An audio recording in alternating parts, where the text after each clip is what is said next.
Hi and welcome to I Hate Drums.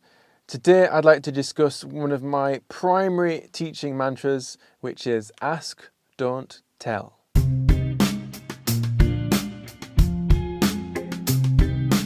Now, if you learn by being told what to do, then you come to expect an answer in order to make progress. And in a world where instant gratification is rife, this is actually quite a big problem for your learning.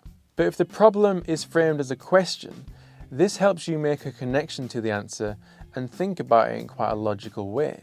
And this helps your learning. And if you're a teacher and you're not thinking along these lines, you could actually be doing your pupils a disservice. So today we're going to be exploring that mantra, ask, don't tell. So we're going to look at a few different scenarios today, and I'll put a link to those examples in the description below.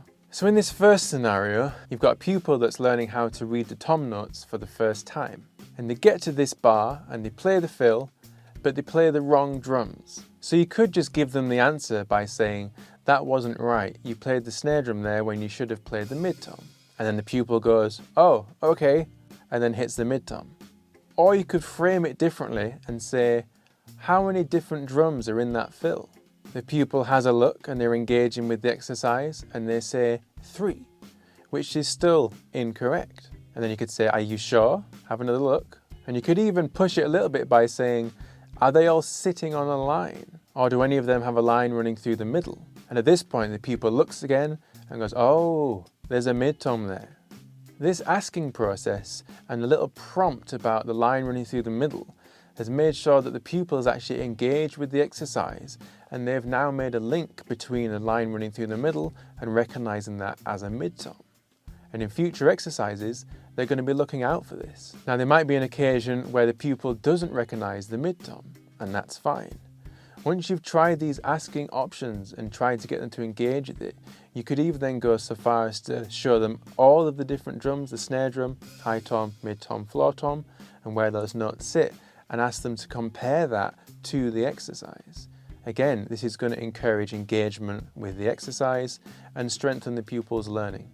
And if the pupil still doesn't see it, at this point, you could still frame it with a question and say, do you see how this one is different? And that can really help them figure out, oh yes, that one is different. I missed that.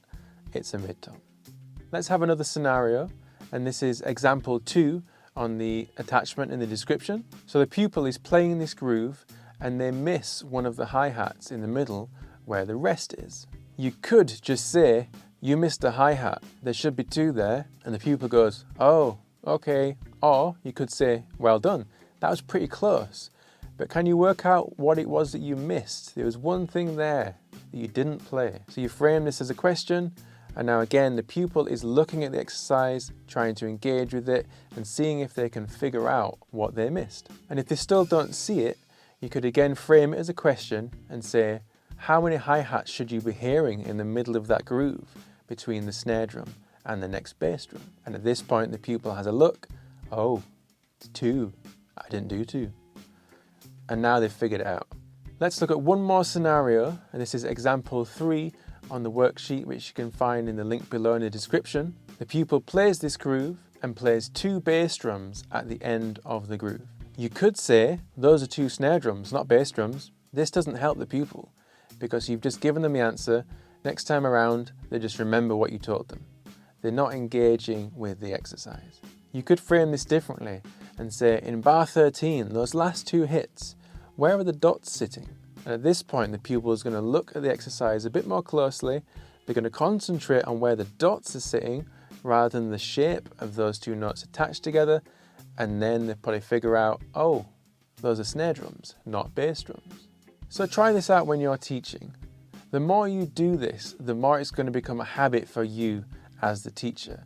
And the more your pupils will get used to you actually asking them questions about something rather than just delivering the answer. And over time, this will not only help pupils kind of self-analyze their playing, but you're also going to be helping them become more independent learners and develop that analytical part of their brain, which is super important, not just for drumming, but for loads and loads of things in life, which is one of the reasons why learning an instrument is so important for a lot of different things. So the next time you're teaching, remember, ask, don't tell.